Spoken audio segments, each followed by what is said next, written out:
Assalamualaikum warahmatullahi wabarakatuh. Jumpa lagi Luluare di channel kesayangan kita semua, Kaco Mandar. Pada konten kali ini kita akan membahas bersama-sama mengenai peperangan yang pernah terjadi antara Pitu Ulun Nasalu melawan Pitu Babana Binanga. Mungkin banyak di antara kita yang tidak tahu bahwa memang pernah terjadi peperangan antara Pitu Ulun Nasalu melawan Pitu Babana Binanga. Lantas, bagaimanakah akhir dari peperangan tersebut? Mari kita kupas bersama. Pitu Ulun Nasalu yang terdiri atas 7 wilayah adat, yakni Tabulahan, Bambang, Mambi, Aralle, Rantebulahan, Malakbo, Matanga, dan Tabang. Dan Pitu Babana Binanga juga terdiri dari 7 kerajaan, yaitu Balanipa, Sendana, Banggai, Pamboang, Tapalang, Mamuju, dan Binuang. Pitu Ulun Nasalu disebut wilayah adat karena sistem pemerintahan yang dipakai adalah sistem pemerintahan tunggal di tiap-tiap daerah. Sistem ini dikenal dengan istilah Tomakaka, sedang Pitu Babana Binanga disebut dengan wilayah kerajaan atau Amarakdiangan karena mereka sudah memakai sistem kerajaan atau sistem monarki, di mana struktur pemerintahannya sudah mulai komplit dengan adanya lembaga adat dan marakdia atau raja. Namun sebelum itu, jangan lupa subscribe dan bunyikan loncengnya, sebab hanya di sini Luluare dan sahabat sekalian akan mendapatkan informasi seputar budaya, tradisi, sejarah Mandar, Sulawesi Barat. Luluare, selepas ditaklukannya kerajaan Pasokorang oleh aliansi Pitu Babana Binanga yang dipimpin oleh kerajaan Balanipa, para pelarian perang dari Pasokorang yang dalam lontar Mandar disebut jangan-jangan marribakna Balanipa atau burung merpatinya Balanipa. Mereka berhamburan melarikan diri keluar meninggalkan negerinya. Banyak dari mereka meminta suaka ke negeri-negeri sahabat atau tetangganya.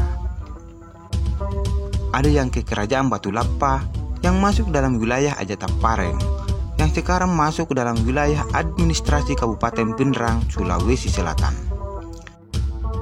Ada yang meminta suaka ke wilayah-wilayah Pitu Ulun Nasalu dan ribuan lainnya yang entah kemana. Mereka terpencar ke segala penjuru. Dalam lontar Mandar tercatat 7.777 jangan-jangan marribakna Balanipa. Angka ini hanya simbolis, bisa saja jauh lebih banyak dari angka tersebut. Penyebab kerajaan Pasokorang diserang sebab kerajaan ini konon banyak melakukan gangguan-gangguan ke kerajaan lain tetangganya. Tomakaka Pasokorang yang berkembang melampaui perkembangan ke Tomakaka lainnya. Pasokorang ini mempunyai kekuatan perang yang cukup besar dan memiliki sikap agresif yang berlebihan. Pemimpin Pasokorang ini memiliki sifat arogan sehingga banyak menyusahkan wilayah orang lain, termasuk wilayah Apek Banua Kayang, terutama wilayah Napo. Saat Balanipa dan sekutunya mengejar ke wilayah Pitu Ulun Nasalu, mereka dihadang oleh pasukan-pasukan dari Pitu Ulun Nasalu. Penyebabnya bahwa Balanipa dan sekutunya telah memasuki wilayah Pitu Ulun Nasalu tanpa izin, ditambah lagi melakukan pembunuhan terhadap pelarian perang Pasokorang dalam wilayah Pitu Ulun Nasalu. Penghadangan ini bukan tanpa alasan, sebab adat yang dianut oleh Pitu Ulun Nasalu adalah adat tuo atau adat hidup. Adat tuo adalah adat yang menjunjung tinggi kehidupan manusia dan menganggap adat mati atau hukuman mati adalah hukum yang tak berperi kemanusiaan. Sarman Sahudin, Pitu Ulun Nasalu dalam Imperium Sejarah halaman 52. Adat tuo yang dianut oleh Pitu Ulun Nasalu tentu bertentangan dengan adat mate yang dianut oleh Pitu Babana Binanga. Adat mate di Pitu Babana Binanga hanya dijatuhkan kepada individu atau perorangan yang dianggap telah membuat kejahatan yang tidak dapat diampuni. Dalam hal ini, pelarian perampas cokorang atau jangan-jangan marribakna balanipa. Namun apapun alasannya, tidak dapat menggoyahkan tekad Pitu Ulun Nasalu dan adat tuonya. Pencegatan atas pasukan balanipa dan sekutunya dipandang sebagai reaksi penolakan yang berakhir dengan peperangan. Tercatat, ada 4 perang besar yang terjadi antara Pitu Ulun Nasalu dan Pitu Babana Binanga. Yang pertama, Perang Lakahang. Perang ini antara lain disebabkan oleh pengejaran pasukan Pitu Babana Binanga di bawah pimpinan kerajaan Balanipa terhadap jangan-jangan marribakna atau pelarian peran dari kerajaan Pasokorang di daerah Lakahang. Pengejaran ini disambut secara militer oleh pasukan Pitu Ulun Nasalu, oleh karena dianggap sebagai upaya intervensi terhadap kekuasaan wilayah adat di Pitu Ulun Nasalu. Dari peperangan ini melahirkan suatu perjanjian yang dikenal dengan Perjanjian Lakahang atau Pasulurambasi di Lakahang. Disebut Pasulurambasi sebab pada perang ini Balanipa kalah perang, sehingga diharuskan berjalan menunduk atau menyuruk di bawah senjata orang-orang Pitu Ulun Nasalu, dan dijadikanlah Pasulurambasi sebagai nama dari perjanjian tersebut. Selain itu, pasal-pasal perjanjian antara dua wilayah ini sangat memberatkan Balanipa dan sekutunya, sebab pencarian mereka akan jangan-jangan meribak atau pelarian perampas cokorang terpaksa harus dihentikan saat itu. Nantilah Pitu Ulun Nasalu yang ingin menyerahkan, baru kemudian pelarian peran tersebut diserahkan kepada Pitu Babana Binanga. Yang kedua, Perang Malunda. Perang ini diawali oleh perselisihan antara persekutuan Pitu Ulun Nasalu dengan persekutuan Pitu Babana Binanga mengenai status daerah Palili Masekdan atau daerah perbatasan yang telah disepakati bersama dalam perjanjian sebelumnya, yaitu Perjanjian Lakahang. Keputusan bersama dalam Perjanjian Lakahang tersebut bahwa Taluk Parapakna Palili Masekdang marannu di Pitu Ulun Nasalu, Sapparapakna marannu di Pitu Babana Binanga. Artinya 3/4 daerah Palili Masekdang di bawah kekuasaan Pitu Ulun Nasalu, sedangkan 1/4 di bawah kekuasaan Pitu Babana Binanga. Persoalan ini diangkat kembali oleh pihak Pitu Babana Binanga karena dianggap kurang adil dalam pembagian daerah tersebut. Selain itu, juga karena keinginan Rantai Bulahan untuk mengintegrasikan ke dalam persekutuan Pitu Ulun Nasalu. Oleh karena itu, meletuslah perang antara dua kelompok daerah tersebut. Akhir dari perang ini adalah diadakannya suatu perjanjian yang dikenal dengan Perjanjian Malunda atau Puraloa di Malunda.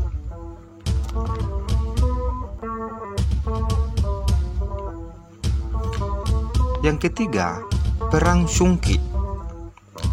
Seperti halnya dengan peperangan sebelumnya, bahwa sebab utama perang ini adalah pengejaran terhadap jangan-jangan marribakna oleh pasukan Pitu Babana Binanga ke wilayah Sungki. Pengejaran tersebut disambut oleh pasukan-pasukan dari Pitu Ulun Nasalu sehingga menimbulkan perang antara kedua belah pihak. Dikatakan Perang Sungki karena perang ini terjadi di daerah Sungki yang merupakan wilayah Pitu Ulun Nasalu. Dari peperangan ini melahirkan suatu perjanjian lisan antara kedua kelompok yang berperang yang dikenal dengan Perjanjian Sungki atau Puraloa di Sungki. Rumusan Perjanjian Sungki di atas didasarkan pada penuturan P. Tanniagi bahwa isi pokoknya ternyata menyangkut perubahan status Palili Masekdang yang terletak di perbatasan antara Pitu Babana Binanga dan Pitu Ulun Nasalu. Dalam perjanjian di Liakahang, Masedan masih berstatus palili yang 1/4 bagiannya di bawah kekuasaan Pitu Babana Binanga dan 3/4 di bawah Pitu Ulun Nasalu. Luas bagian yang dikuasai oleh Pitu Ulun Nasalu menunjukkan keunggulannya dalam peperangan melawan Balanipa yang mengejar jangan-jangan Marribakna, yang berakhir dengan perjanjian Lakahang dengan status baru yang diperoleh oleh Masedan dalam perjanjian di Sungki sebagai kerajaan ke-8 di Ulusalu. Mungkin lain daripada keunggulan Pitu Ulun Nasalu dalam sengketa yang melatar belakangi perjanjian tersebut. Latar belakang perjanjian tersebut agaknya tidak dapat dipisah dari perburuan terhadap pelarian perang dari Pasokorang. Yang keempat adalah Perang Dama-Dama. Perjanjian ini merupakan ketidakpuasan terhadap perjanjian-perjanjian sebelumnya. Karena itu, jangan-jangan Marribak dijadikan alasan untuk masuk wilayah Pitu Ulun Nasalu. Hal ini tentunya tidak dibenarkan oleh para penguasa di Pitu Ulun Nasalu, sehingga kontak fisik di antara kedua persekutuan ini tidak dapat dielakkan. Perang ini terjadi di Dama-Dama, karena itu perang ini dikenal dengan Perang Dama-Dama. Dari peperangan ini, kedua kelompok sepakat untuk mengadakan gencatan senjata yang menghasilkan perjanjian yang dikenal dengan Perjanjian Dama-Dama atau Puraloa di Dama-Dama. Perang ini adalah perang terakhir yang terjadi antara Pitu Ulun Nasalu dan Pitu Babana Binanga. Dari 4 perang yang terjadi antara Pitu Ulun Nasalu dan Pitu Babana Binanga, dua wilayah ini kemudian berinisiatif untuk mengikalkan tali persaudaraan. Karena setiap peperangan diadakan suatu perjanjian, namun perjanjian-perjanjian tersebut selalu dilanggar dengan berbagai alasan. Hal ini disebabkan oleh karena perjanjian-perjanjian tersebut belum mampu menggambarkan bahwa kedua kelompok yang sering bertikai ini adalah serumpun. Atas pengalaman itulah, maka kedua kelompok sepakat untuk mengadakan suatu perjanjian dalam upaya memberhentikan pertikaian dan ketegangan antara kedua kelompok wilayah tersebut. Karena itu, Maradia Balanipa kedua, Tome Payung, berangkat ke Ulun Nasalu sebagai wakil Pitu Babana Binanga untuk meyakinkan para Tomakaka di wilayah Pitu Ulun Nasalu. Misi yang diemban oleh Tome Payung adalah upaya persatuan di kawasan Mandar. Karena itu, maka setelah Tome Payung tiba di Ulun Nasalu dan disambut oleh pembesar-pembesar di wilayah ini, Tome Payung menyampaikan pesan ayahandanya, Maradia Balanipa Tolilaling. Berkata Tome Payung bahwa lolom mi uwai lat tomiada. Maksudnya, manusia berkembang dari Ulun Nasalu ke Babana Binanga, sedangkan peraturan berkembang dari Babana Binanga ke Ulun Nasalu. Apa yang diinginkan oleh Tome Payung adalah mengembalikan persepsi bahwa sesungguhnya kedua kelompok ini adalah bersaudara, serumpun yang asal muasalnya dari satu nenek, yaitu Pongkapadan dan Torjekne. Itulah sebabnya Tome Payung berupaya untuk menyampaikan kepada kelompok-kelompok yang berada di kawasan Mandar bahwa sesungguhnya mereka semua adalah bersaudara.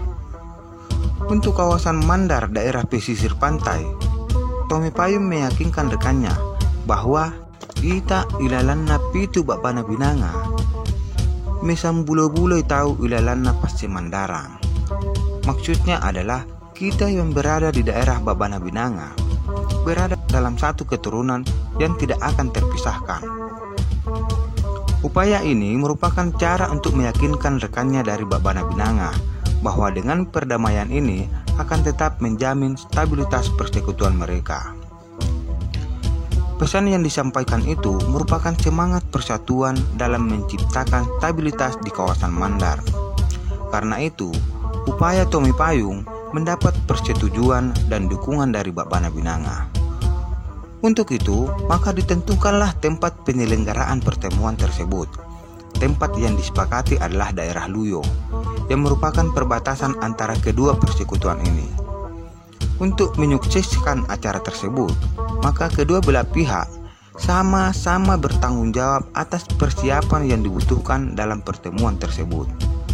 Karena itu, maka diadakanlah pembabatan hutan atau dipatak basalang untuk ditanami tanaman yang hasilnya untuk acara tersebut. Penanaman padi diadakan sebagai langkah utama untuk memenuhi kebutuhan pokok peserta pertemuan. Menurut cerita lisan, bahwa dalam jangka waktu 1 tahun persiapan pertemuan itu dilaksanakan. Setelah panen, barulah diadakan pertemuan. Prakarsa pertemuan ini adalah Tomi Payung, Marakdia Balanipa kedua, sebagai pemegang pucuk kepemimpinan dalam persekutuan Pitu Babana Binanga, dan London Dehata yang biasa disebut juga dengan Nenek Tomampu, Tomakaka Rantai Bulahan, sebagai Indo Lembang atau kepala wilayah dari persekutuan Pitu Ulun Nasalu. Pada pertemuan yang diselenggarakan di Luyo itu dihadiri oleh semua anggota dari kedua persekutuan tersebut, yaitu dari persekutuan Pitu Babana Binanga, Kerajaan Balanipa, Sendana, Banggai, Pamboang, Tapalang, Mamuju dan Binuang. Sementara dari persekutuan Pitu Ulun Nasalu adalah daerah adat Rantai Bulahan, Aralle, Mambi, Tabulahan, Matanga, Tabang, dan Bambang. Pertemuan antara kedua persekutuan itu berhasil melahirkan suatu kesepakatan yang kemudian dikenal dengan Lamungan Batu di Luyo atau Perjanjian Luyo. Salah satu naskah perjanjian dari almarhum Andi Muismanri. Tallemi manurunna paneneang upasam bulo-bulo anak apona di Pitu Ulun Nasalu Pitu Babana Binanga. Nasabi dewata diaya, dewata diung, dewata di kanan, dewata di kairi, dewata di olo, dewata di boe, menjarimi passe mandara. Tani sappa tani atona, mi alloa mesa, malatte samballa, si luas sambu-sambu, si rondon dilang-ilangi, tas si pande piodong, tas si padundu pelanga, tas si pele-pele di pandra, tas si aluak pean apianga. Si patupu diada, si palelei di repang, ada tuo di Pitu Ulun Nasalu, ada mate muane, ada anak Pitu Babana Binanga. Sapu tangan di Pitu Ulun Nasalu, simbolon di Pitu Babana Binanga. Pitu Ulun Nasalu memata di sawah, Pitu Babana Binanga memata di Mangiwa. Si Sara pai mata malotong, anak mata mapute, anak si Sara, Pitu Ulun Nasalu, Pitu Babana Binanga. Muak dia to mangipi mangirang, membatat timu tumuane, nama pasi Sara Pitu Ulun Nasalu, Pitu Babana Binanga. Si rumungi anak musese, pasungi anakna, anak manusang saw dibuai. Artinya, sudah terbukti kesaktian leluhur menyatakan anak cucunya di Pitu Ulun Nasalu dan Pitu Babana Binanga. Di atas kesaksian dewata di atas, dewata di bawah, dewata di kanan, dewata di kiri, dewata di muka, dewata di belakang.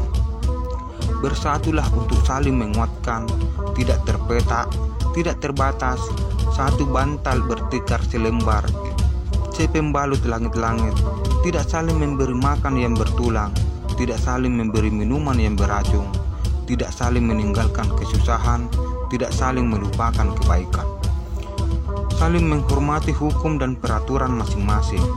Hukum hidup di Pitu Ulun Nasalu, hukum mati di adat Pitu Babana Binanga. Destar di Pitu Ulun Nasalu, sanggul di Pitu Babana Binanga. Pitu Ulun Nasalu menjaga ular, Pitu Babana Binanga menjaga ikan hiu. Setelah berpisah biji mata hitam dengan mata putih, barulah berpisah Pitu Ulun Nasalu dengan Pitu Babana Binanga. Barang siapa yang bermimpi mengidam seorang anak laki-laki yang akan memisahkan Pitu Ulun Nasalu dan Pitu Babana Binanga, maka keluarkan kemudian hanyutkan agar tidak kembali lagi. Nah, Luluare, setelah perjanjian ini tidak terdengar lagi ada konflik yang terjadi antara Pitu Ulun Nasalu dan Pitu Babana Binanga. Perjanjian ini kemudian dikenal dengan Perjanjian Sipamandar. Semangat Sipamandar inilah yang terjaga sehingga terbentuknya Sulawesi Barat. Sudah semestinya kita sebagai generasi Mandar bercermin dari kearifan leluhur-leluhur kita dan menjaga nilai-nilai Sipamandar itu sendiri. Bukan justru meretas tali silaturahmi dengan menaikkan ego, menepuk dada, dan bermandar-mandar sendiri. Sekian dari Kacok Mandar. Jangan lupa untuk subscribe dan bagikan agar semakin banyak yang paham dan tidak kehilangan alamat kemandarannya. Salam budaya, salam Pasemandara.